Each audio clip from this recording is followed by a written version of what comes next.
back, guys, to the Not Everything's Black and White podcast. Tonight we got a special episode. We got someone that I actually support personally. She is running for East Penn School Board, which is super exciting.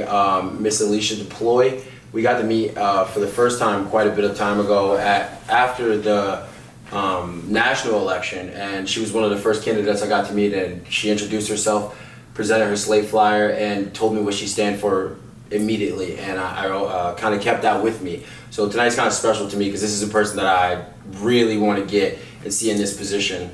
I'm going to let her introduce herself and go through some of her stuff on her platform, but she's staunchly conservative, and she's running for school board, and she's been putting in all of the work. So I wanted to give her like a big warm welcome, a big warm welcome, because it's so nice to have people in these positions that do what they say and that their foundation is in faith. So that's my favorite part. Thank you. So yeah, let's give us a little bit of background on you. Yes, so I'm Alicia Plooy, and I moved to America in June 2009. Wow. For work, actually, because I was traveling all over the world. And then when they sent me to America on a project, I got a job offer, and then I actually moved to America. Yeah, wow. Yes, so I moved, I was industrial engineering background, so project management, that I was doing all over the world for the company, Wow. the company. Out of South Africa. From South Africa. I was stationed in Switzerland. Wow. And so I went around and did projects in the different countries and all the factories. And then when I got to America and I did some projects here, they offered me a job. Wow, you must have been really good at what you do. I don't know anybody that has like fancy schmancy. It's like stuff you see in the movies where it's like, what do you do for work? Well, I travel all over the place and become a consultant. So that was your trajectory here. Correct. Wow. And then over the course of time, how long was the process to get your citizenship? Quite long. Mm-hmm. So because I came on a working visa, so it's the L1 working visa. So that's like the first 3 years, and then they renew it for the next 3 years. Uh-huh. So after those 6 years, then they sponsored me for the green card. Okay, and that's work related, so your job. Through my work, right? And then the green card, I had to be on the green card for 5 years, Mm-hmm. and then I could apply for citizenship. Wow. Yes, so altogether it was like I think 9 years or something to get to become a citizen. Yeah, well, I love that. In the times that we're in, to see somebody who's gone through the process, right, and then to come here and establish yourself and to create a good life for yourself in the position that you're in, and to do it the right way, I think is important. I think people forget, and we have so many stories of kind of where people are skipping the line, you know, in some regard, and it's nice to see a person be accountable, go about it the right way, and still be valued in conservative values. I think that's super interesting. So transitioning from there, you told me, we got to talk about prior to our interview, is you voted for the first time in 2020. Tell us a little bit about that. Yes, so I became a citizen in January 2019, so I've registered to vote, went and changed my social security, got my American passport. This is so exciting. Which I was very excited about. Yeah, there's people that live here forever. Like when I'm on the campaign trail, we did a bunch of stuff in the last election. And people would tell me they never vote, and they'd be like, I mean, they've been here forever. What a travesty. So it's nice to see you got here, and the first thing you did was ground yourself and to like learn who the candidates were and actually participate. Yes, so what I did was, of course, I didn't know anything about politics, so I thought I better do my research. Yeah. If I'm supposed to register, because I didn't know, in South Africa you didn't register for a party, you just registered to vote. Okay, that's interesting. So yeah, when I was speaking to people, and then I learned about there's Republican and there's Democrats and there's independents. Okay, what's the difference, you know? So I did some research, spoke to friends and people I knew at the time, and then I also, because the whole presidential campaign was happening at that time. Yeah. And so I was listening to all the debates, and I went on the website with all the different candidates to understand what do they stand for, and what does the parties even stand for. Yeah, what's the difference between the left and the right? Like I didn't the really blue and the red. get that, right? Yeah, that's interesting. So I did a lot of research, and the reason why I settled on Republican though was the debates actually. Yeah. Because when you listen to the Dems, all they did was just slam Donald Trump, which I didn't even know at the time. Yeah. Like I said, I just got even prior from his celebrityism. Yes, that's amazing. I didn't know him, right? Yeah. I didn't know anyone, Yeah. right? Because I was never interested in politics, Mm-hmm. because I couldn't vote. And so I thought, okay, So they just, all they did was slam this guy, and not once did they mention, well, what are they actually going to do? What are they if you going vote to for do? them? Yeah. And What then- are you going to do for me? Not what the other guy's Yes. bad at. Yeah. And then I this get that. Donald Trump guy came on, and I was listening to him, and he was like very specific. He had all these lists of priorities and things he wants to go after and Yeah. things he wants to fix. And I said, okay, he's speaking my language. You Yeah. know, that's what I'm used to. Proactive solutions. Yes, because in a business environment, as a project manager, you have your measures, your goals, your missions. There's no feelings, there's no identity. Right. It's logistics, it's numbers. It's Correct. how are we going to get to this solution? Exactly. Yeah. And so I liked that. And so then I made the decision to register as a Republican. Because the debates at that time just, he came Yeah, across the that's great. It's good to see like a fresh perspective on it where you're coming from someone. First, not only did you not understand the party system, right, or understand the breakdown of it, but then also not knowing Trump and his background and from the TV shows and the reality stuff, and even just from a business perspective. Yeah. So it's amazing that that you've got to where you were at by doing research, and the debates I think were huge. Yeah, for sure. I remember the one that I remember more that stuck out to me was the one with Hillary Clinton, when it was like I still was on the fence at the time, and I mean you think all these things about being Republican, especially as being like a black male in America, you think that it's almost not possible that we don't have access to being a conservative or Republican. So that was the thing that turned me around, of watching the contrast of him and Hillary, Yeah. of the establishment in comparison to the person that kind of was running on their own fruition and had their own ideas and their own objectives. And I thought that was really interesting. So it's nice, especially to hear a fresh perspective, and that's where you landed. Because I always wonder how the world views our politics outside of America. Can you draw a little light on that? What did you think about American politics prior to being here? I'm sure not a lot of positive things. That's the consensus. No, you see, the big thing is, and this is just because of my faith and my values, I don't like slandering. Yeah. You know, that goes against the word of God. Yeah. And I don't think politics should be used as an excuse to allow that. I agree. I think any candidate that trusts and has confidence in themselves and their ability to do the job can run their campaign Yeah, without having to slandering. put down his opponent. Yeah. Like if you're not able to run a campaign without slandering, then maybe you should take a step back and consider why you can't do that. I agree. Like, set your values out there, your skill set, and let the people decide for themselves. Yeah, and that's I think it's an interesting topic, and I think that in times like now we really are going to have to gravitate towards your philosophy on that. With all the things that happen, the Charlie Kirks and the political violence taking place, I think a lot of it is centered around how much the rhetoric, and on both sides, but how it's kind of turned into a mudslinging contest, and people get caught in the middle of that. The participants and the constituents are the people I think that are the victims of that. When you hear all these salacious conversations on TV and this person's bad, this person, and there's no positive parts of the conversation, people start to lose hope. So it's good to hear somebody who's running locally kind of have that perspective. So talk to us about some of the challenges that you faced in the process of getting involved. So what that experience has been like so far.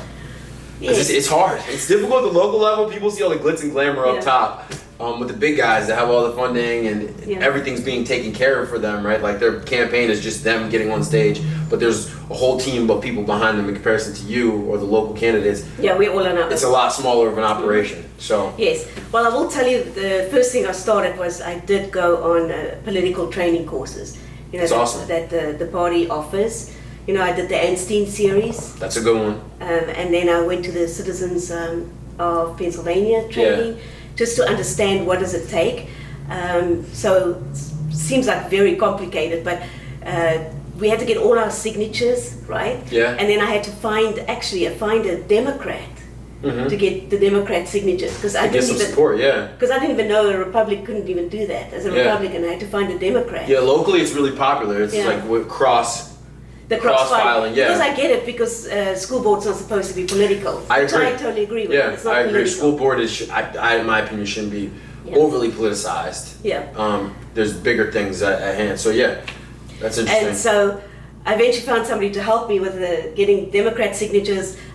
I didn't struggle getting Republican signatures because I started 3 years ago, like I said, when I registered to vote, supporting campaigns. Yeah. And learning Which is about good. I politics. always love when in all the candidates thus far that we've interviewed have all been involved prior, meaning you've helped with other people's campaign, and I think there's a lot of value to that. And I like that those are the people that are participating. Yeah, it's on the job training, right? On the job training, You see how it works, what it's involved, what it's going to take, and I enjoyed it. And I always selected the campaigns for the people that first go to the events. Yeah. I understand what do they stand for, because I believe that. Vote for the people that you've spent time to go and get to know, whether it's the events, their webpage, what do they stand for? Yeah. Do they support your values? Exactly, yeah. And to me, that's very important. And not just party lines. I think we're Exactly. we're evolving in the younger generation. That's one good thing I could say is we need to work on their participation. But I think that they're very intrigued by the fact that every 4 years they want to reevaluate. And what have you done for me lately? And I think that'll be an important factor moving forward. I hope that we can start to dissolve some of these strong. And if the Republicans don't keep up the line and they don't have winning policy, the same goes for them. But yeah, I agree with you. I think we should move into a space where, especially at the local level, you want to have people in these positions that actually support the things that you support, not just based off of a color choice, which a lot of times I think locally people get caught in a melee. That name recognition is so important. Yes. That's why it's like great to have people like you on. Give us a rundown of some of the things that you look to address. Really, I think is an important part of what people want to know. School board, what we found out by interviewing George is the budgets are huge sometimes, but then there could still be shortages or there could still be problems. So I'd like to give you an opportunity to talk about some of the things that you want to address, especially with your background being so illustrious and all these different facets. It was like you've been involved with budgeting, you've been involved with logistics, coordinating, planning, and then traveling and moving around the process. And I think that's makes you a person who's an ideal candidate for school board. Yes, so overly qualified, I would say, but that's me. yeah, managing over 100 people with 9 sites. Yeah, I have 4 of them end to end. Oh, the Lord is working with me. The 4 I have, oh my God, I'm one call away from a contusion. But yes, back to you. I'm sorry. No problem. Yes, so basically, I've done some research. I did go to all the events like the students had us at their school. Yeah. They had a lot of questions and listening to what their priorities are. I've spoken to the school union. I've spoken to some people on administration. And so I know the alignment is a big thing. Yeah. Especially because of the cost. In fact, when I went door knocking, a lot of the questions was around the alignment. Yeah, and to clarify for the audience, the alignment is there's a project going on and an expansion in East Penn, correct? Where they're looking to rearrange the school districts and there's some shortcomings when it comes to the budget, from my understanding.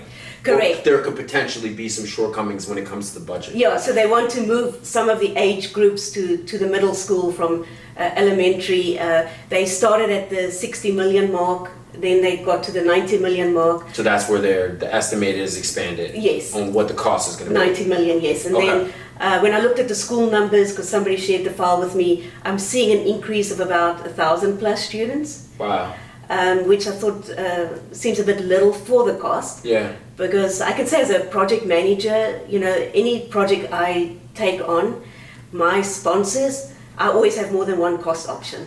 Gotcha. And the other thing that I would like to see, because I think they should also be more transparent. What makes up the 90 million cost? I agree. What does that breakdown look like? Yeah. Because people just see this big number, but they don't understand it. Yeah. So maybe if we actually bring some transparency on how we're spending the money and where we want to spend it, people can understand. Because I agree. The tax increases, I don't know if you saw the article, is going to not stop. Yeah. And I think, well, if it's not going to stop, then we definitely need transparency around how the budget and actually how we're spending it. Yeah. Because I can see the budget on the website, but I can't see the expenditure. You want to see line items, yeah. Mm-hmm. Mm-hmm. Yeah, and I'm in that community all the time, and I would say that I agree with you.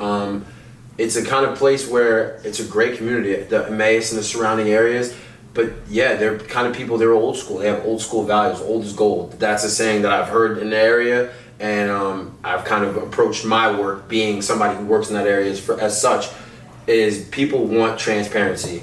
And they're willing to support. It's a great community. I don't think that it's necessarily about them not wanting to do it. It's not a place that's like that. But I think transparency is a huge part of it. And I agree with you. I think that's a big thing. I know they've taken some steps to be more transparent. Like with their council meetings, I know that they have it live streamed. But I think a step in the direction is definitely giving a breakdown of this budget and seeing how things are being allocated. and I like that that's one of your initial plans. So when going door to door, because that's part of the process, what are some of the concerns that people are presenting to you? So this alignment was one of the big things. Another thing I've heard a lot from parents is the safety. Yeah. I will say I did go on the school board's website. They put a whole safety policy together. It was very extensive, and I think it's very good. Yeah, I think that's one of the things I could say people that I know from that area are satisfied with. Yes. But a continuation of that success. A very good job.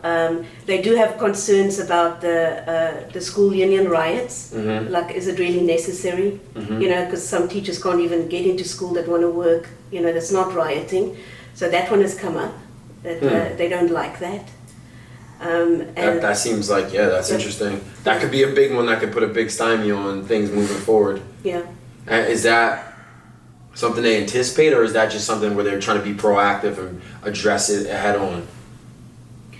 I don't know if the school board is addressing it, but I know the parents wanted to stop. So I don't know how the communication is between parents and school board. I know that the school board's really trying hard to get parents to participate more. Yeah. So there's a lot of newsletters. There is still some parents out there that don't even know about the school meetings. Yeah. So I've been telling them, you know, you can go to the school meeting, you can set up time and discuss your issues in front of the board. Yeah. You know, so it can be minuted and be addressed. But also, it's like you want to be proactive. So, like, but sometimes at that point it's already too late. That's why I think it's super important that we have candidates like you on, because we want to discuss these topics with the community. I'll tell you, like I said, I work in Emmaus and I'm always in that area, and people are frustrated, but they'll come talk to me about it. I'm like, well, listen, your opportunity to make those decisions is now, right? To touch base and put in and vote for candidates that are common sense, philosophy, faith-based, but also I think a big problem that they have, that I get feedback from them, is people that are fiscally responsible. I think that's one of the biggest gripes that I get when I talk to residents that live in that area. And East Penn in general is just, they're just not happy with how funds are being allocated, and they're getting beat up pretty decent with taxes. So I think part of it is making sure that there's a good plan in place, and I think that's been some of the issues in the past. One of the things I like about you is that you're not disparaging towards your competition. That's also why I wanted to have her on. I think as time moves forward, we want to have candidates on that are focused on the task at hand rather than disparaging their competition. So Matt was very similar. Matt had really a positive approach to it. So I want you to talk a little bit about your faith. Yes. And how that intertwines. Because I love the fact that you're staunchly conservative, and we need that. We need that at all levels, especially the school board. Yep. So, yes, my faith. So I've been a Christian for quite a while, since June 2001. Wow.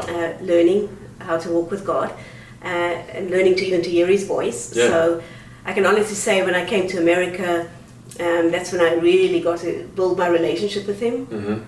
So my way of talking with God is when I go running and walking, because I'm just away from all the distractions, right? And I can just concentrate, because I run like 4 miles and I go and walk. Oh my Lord! So I spend time out there. I gotta get it together. It's making me look bad. Oh Lord!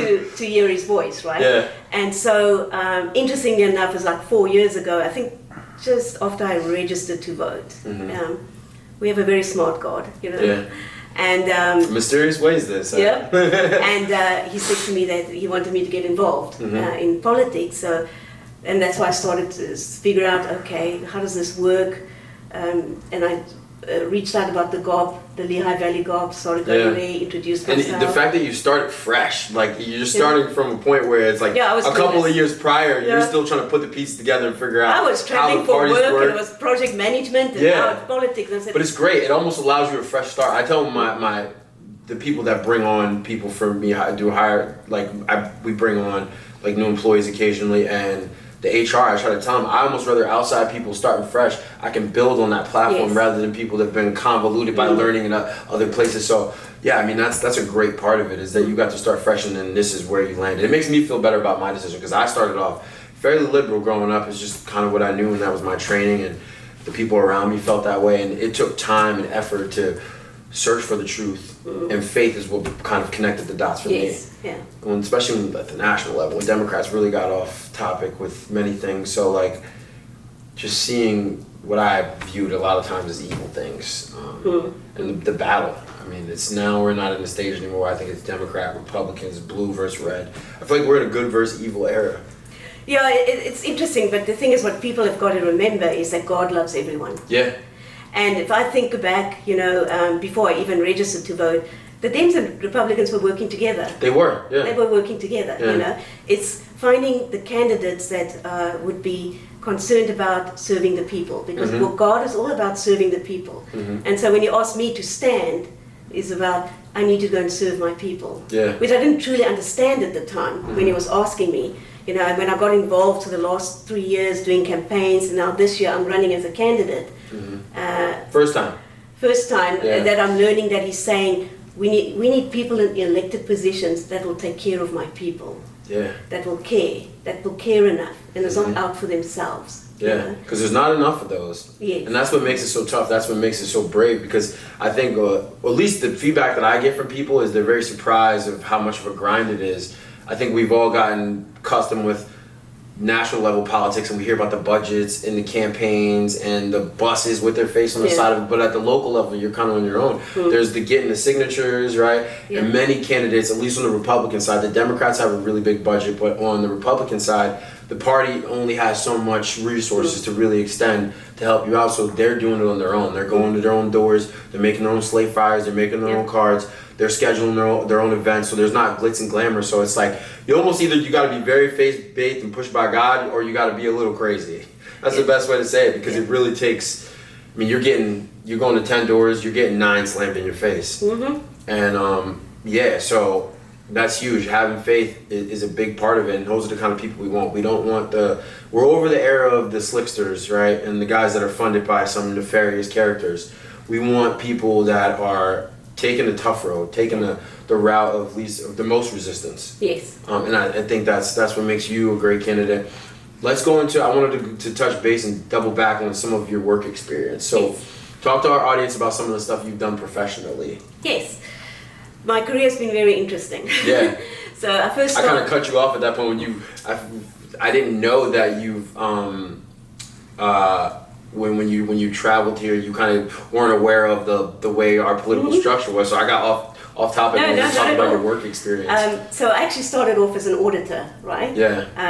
With my accounting and auditing degree, and then I got bored with it, and then I decided to become like a business analyst. So I left that company, joined another company, became a business analyst. Well, actually, they hired me as a purchaser, Wow. Right, creating POs. Well, you must have been doing a good job if they hired you to be the main. Yeah.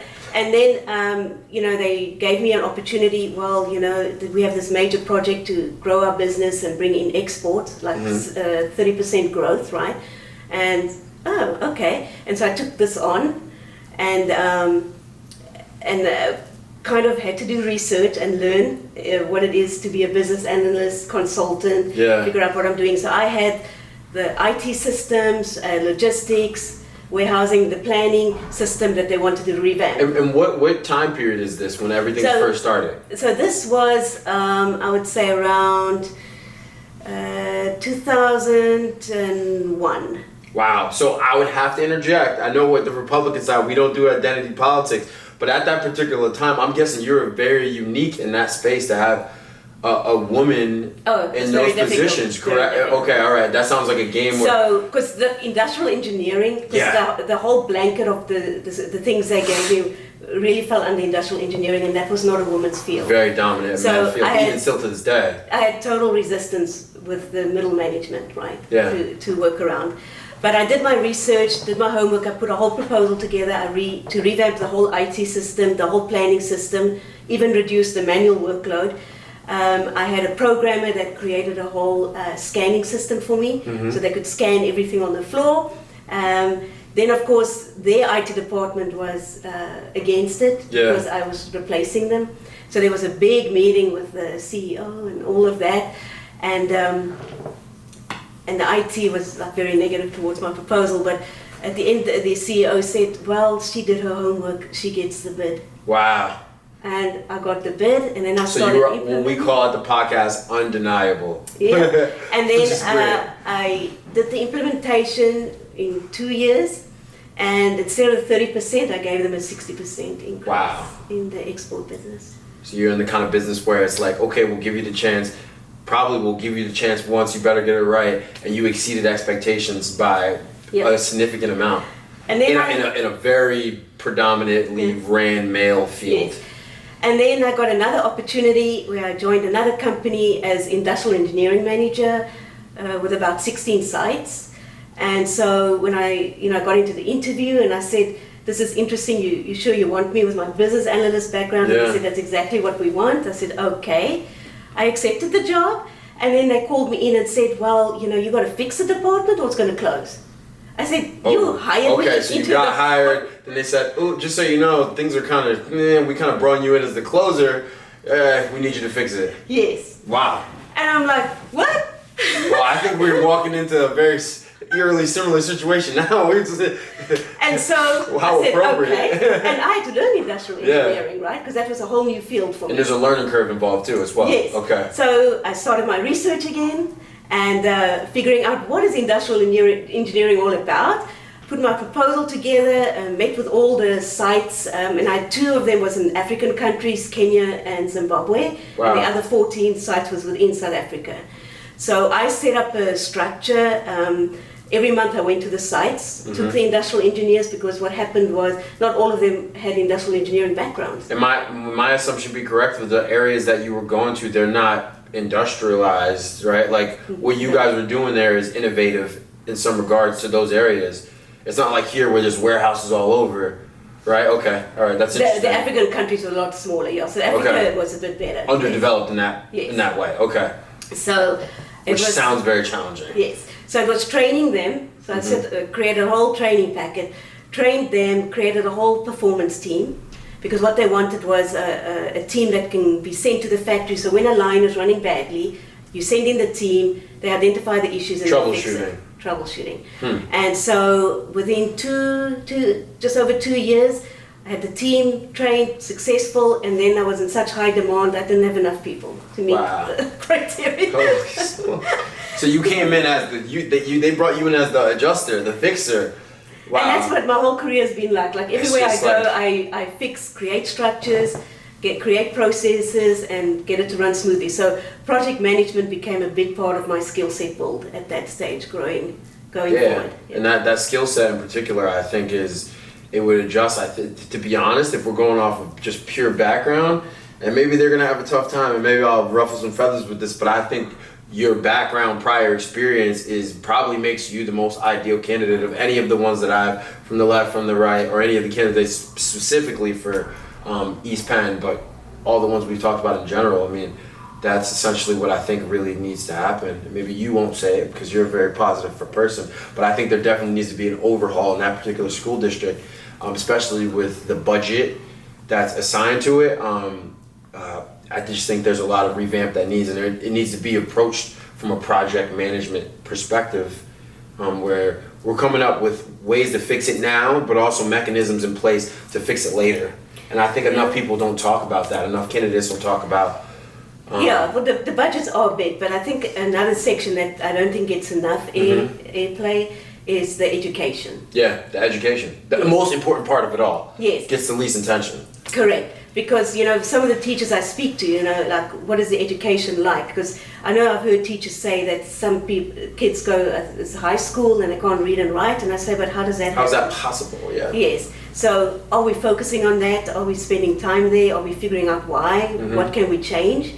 And so I think the teachers also are a bit frustrated with what they get given, and it's not working. So I think we also need to spend time on the education side. So I'm busy with my research on that side now, right now, learning more about the education, what's involved, and hopefully. Yeah, and I would love to see you tap into that, because that's one of those things. It's like you only know from being on the inside, and I don't have an answer to that either. I would say, if I'm going off the internet, which you shouldn't go off the internet, but people do have a lot of negative things to say, and not just East Penn, but in general about teachers. I feel like we're in a space now where the teachers are bearing the brunt of some of the shortcomings educationally, which of course they're on the front of the lines, but I think it's unfair, and I think it's interesting that you are understand that too, that there's nuance to it. You can't just blame the teachers. There may be things that they're missing, and even I know with some of the movement and them shifting the school district and realigning it, there was discussions on how this would affect the students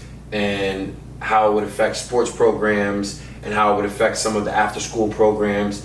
So it's great to hear somebody who is potentially going to be in that position, understanding to address that, because it puts weight on the teachers too, and I think correct. It's not always them. The thing is about project management that I've learned in my years is teamwork. Yeah. And you're always understanding who are all the functions involved. Mm-hmm. So we need to understand, we have students, we have teachers, we have parents, we have administration, Mm-hmm. right? That's quite a bit of functions to bring together in a cohesive way, Where everybody's working happy. together. And how do we balance the priorities? Mm-hmm. Because there's always a give and take on priorities. I agree. In the business world, school world, doesn't matter which environment you're in, there's going to be a balancing act that you're going to have to do. But do we really have that structure in place for that cohesiveness? Because I'm not picking up on that, Yeah. Understanding each one's concerns, each one's challenges, and then what's the best way to meet those priorities, and what is the structure that we can work within to make that happen, I and totally bring agree. everybody together as a team. Yeah, and we just want to hear more of that. Yeah, because I totally agree, and I think East Penn specifically, I think there was issues, and then things went a certain way, and then in an effort of overcorrection, and it's just been overcorrection after overcorrection rather than more of that balancing act where there's more nuance to the decision making. So yeah, I mean, I totally agree. Transitioning from there, I kind of want to close out with you talking to our audience and telling them how they can support you, and how we can support you moving forward. So what you're running for, I want you to reiterate that, reiterate kind of some of the main goals that you have, and then let our audience know if there's any way that they can support you too as well. So we'd like to let all of the candidates go through, and I know with like slate flyers and stuff like that, it's kind of tough, and this is why we set this up, so we have an opportunity to digitally reach, because on such a short timetable, by the time this goes, it'll be time to vote for her. So I just want you to close out with letting them know how we can support you. Okay. Because it's super important to me. You're one of my favorites, and it's been that way since the beginning. The first time I met you, it was like I was coming in off of working at the national stage, and I was kind of like pushed into the scene because they were like, all right, this kid did something on the national stage. So I was, before I even got this rolling, there was a lot of pressure on me to like kind of scale it down to be able to do this at the local stage. So Frank brung me in like, hey, how are we gonna help these candidates? So you were the first person I got to meet. So since then we've kind of been able to grow it. So it's only fitting that we close out with you as our final candidate, and the one that we definitely endorse at the podcast, because like I said, your background, the things you stand on, and like just having a motherly touch. Like, I don't know, I just think that is needed on the group that's there now. Everybody has their own objectives, and I think a lot of people there have aspirations of doing something else, and it's a leaping pad for them, which, I mean, that's okay, but I like that your focus is right now on this, and your first time in, and you're coming in with fresh eyes, and your background gives you very unique qualifications to be able to do all the tasks at hand. The people there now are ambitious, some of them, but I don't think they have the background. And that's my take. So Thank you. yeah, I want to give you an opportunity to close out. Let us know. Okay.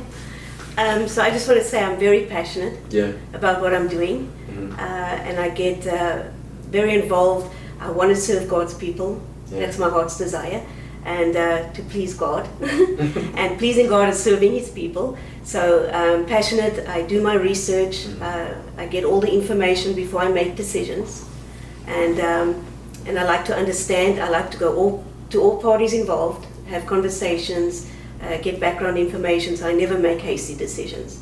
I like my data and facts, like what is the true situation, the numbers, because to me data and numbers speak to us about what's going on. So I always go that route.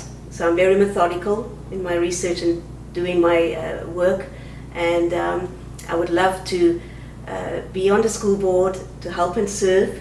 I believe I have the skill set, that I'm capable, and I would say the best way to support me right now is if you share the same values as me. Please share this podcast with all your families and friends out there, and let's start getting the right candidates into the elected official positions that will actually take care of the people and not look out for themselves. And I stand for God, so I stand for the people. I love it. Oh man, listen, that's a powerful note to close out on, and that's where we're at. We want common sense approach, right? I sit and listen, and we could go back and forth in the comments, and we get emails, and I get calls, and I get texts, and everybody's got a complaint and a gripe. And now we're bringing you a candidate, right? So if you're in the East Penn School District area, so Zionsville, Emmaus, the 18049 in the surrounding area, we are presenting you with a candidate that you asked for, right? This is what you asked for.